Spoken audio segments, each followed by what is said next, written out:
We begin business now from Abuja, where the federal government on Friday arraigned a former Accountant General of the Federation, AHMED IDRIS, and two others before Justice Adeyemi Ajayi of High Court of the Federal Capital Territory. Also backed by the prosecuting agency, the Economic and Financial Crimes Commission, where three others, Godfrey Olusegun Akindele, Mohammed Kudu Usman, and Gezawa Commodity Market and Exchange Limited. The defendants are being prosecuted on a 14-count charge of stealing and criminal breach of trust to the tune of over 109 billion naira. The EFCC alleged that AHMED IDRIS, between February and December 2021 at Abuja, being a public servant by virtue of his position as the Accountant General of the Federation, accepted from Olusegun Akindele a gratification, the aggregate sum of 15.1 billion naira, which sum was converted to the United States dollars by the said Olusegun Akindele, and which sum did not form part of his lawful remuneration, but as a motive for accelerating the payment of 13% derivation to the 9 oil-producing states in the Federation through the Office of the Accountant General of the Federation, and thereby committed an offense contrary to Section 155 of the Penal Code Act Cap 532 laws of the Federation of Nigeria 1990 and punishable under the same section. Similarly, the House of Representatives has resolved to set up an ad hoc committee to investigate all joint venture operations and production sharing contracts in the petroleum sector since 1990. The panel is to ascertain whether or not the capital expenditure operations, financials, and related frameworks are within the ambit of law. The committee is to report back to the House within 8 weeks for further legislative action. This is based on the motion moved by some of the House members, Messrs. Segius Ogun, Benjamin Kalu, Seda Soli, Adokere, Isiaka Ibrahim, and Mark Gbila, which was unanimously adopted at the plenary on Thursday.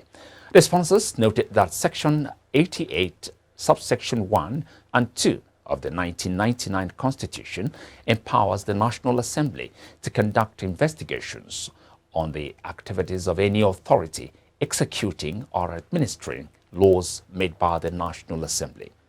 The House of Representatives has directed the Bureau for Public Enterprises to stop the procurement process of selling the 5 power generation companies belonging to Niger Delta Power Holding Company until due process is strictly complied with. It also cautioned the Director General, BPE, to desist from any act to facilitate the sales of the 5 generation power plants until duly authorized by the shareholders in formal meeting as stipulated by the Companies and Allied Matters Act 2020. Thus followed the adoption of a motion on matters of urgent public importance presented by Magaji Dau Aliyu, APC Jigawa, at the plenary on Thursday. Presenting the motion, the lawmaker said the National Council on Privatisation and Board of Directors of the Niger Delta Power Holding Company, in collaboration with the Bureau of Public Enterprises, through a request for expression of interest, resolved to sell the 5 generation power plants of Niger Delta Power Holding Company at Calabar, Cross River State, Ihobo, Edo State, Olorun Sibo, Omotosho, and Geregu, Kogi State. According to him, the planned sale was to fund the federal government budget deficit and the disruptive impact of the COVID-19 pandemic on the nation's economy, although the assets under consideration do not belong exclusively to the federal government, but to the 3 tiers of government.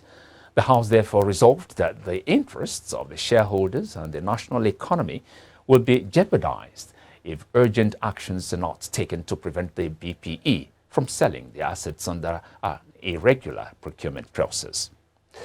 Amid a projection by the federal government to spend a whopping sum of 6.7 trillion naira on fuel subsidy next year and a major shortfall in government on oil revenue this year, economic and energy experts have predicted tougher days ahead for the economy, states and Nigerians, And Director General of Lagos Chamber of Commerce and Industry, Chinyere Alomona, said Nigeria must identify corporate, physical, intangible human assets and determine their worth and make plans to repurpose or redevelop idle ones. Alomona stressed the need to break government monopoly on the infrastructure sector, railway, pipelines, power transmission, in order to attract investors to commit equity funds into them.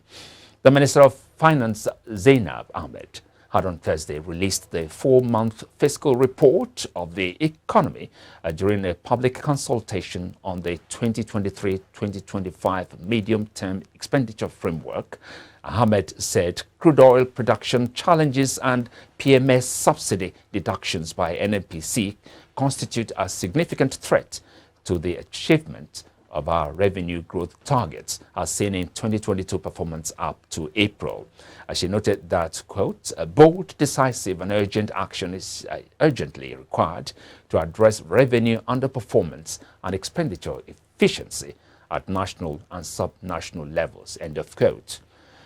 The Minister of Finance, Budget and National Planning, Zainab Ahmed, has also revealed that the country's debt service cost in the first quarter 2022 was 1.94 trillion naira,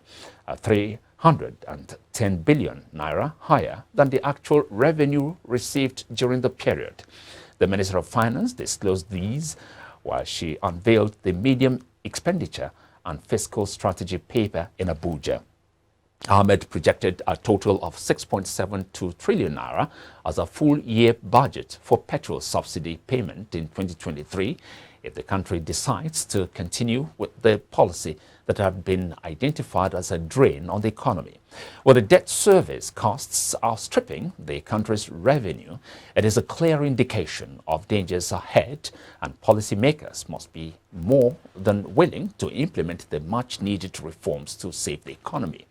The minister explained, quote, "the aggregate expenditure for 2022 is estimated at 17.32 trillion naira, with a pro-rata spending target of 5.77 trillion naira at the end of April. The actual spending as of April 30th was 4.72 trillion naira, and of this amount, 1.94 trillion naira was for debt service and 1.26 trillion naira was for personnel costs, including pensions. As at April, 773.63 billion naira had been spent on capital expenditure.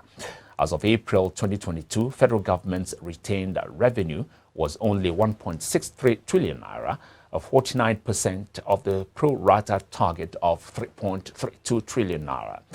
The minister affirmed that the federal government's share of oil revenue was 285.38 billion naira, representing 39% performance, while non-oil tax revenues totaled 632.56 billion naira, a performance of 84%. The Central Bank of Nigeria has clarified a statement made by its governor, Godwin Emefiele, at Tuesday's Post-Monetary Policy Committee meeting brief in Abuja. It's stressed Emefiele had during the media briefed warned bank customers against converting the naira to dollars for electioneering purposes. CBN Director, Corporate Communications Department, Osita Nwani-Subi, stated this following what he described as attempts by persons to deliberately misrepresent Emefiele's caution on electioneering spending by the political class. According to Nwani-Subi, the warning by the CBN governor was to those who sought to convert the naira from their accounts into foreign currencies for election campaigns, and not those who seek to exchange the currency for legitimate purposes, such as payment for tuition and other personal expenses. He therefore urged bank customers not to get involved in unauthorized movement of funds for currency conversion in order not to fall foul of the extant laws of the land.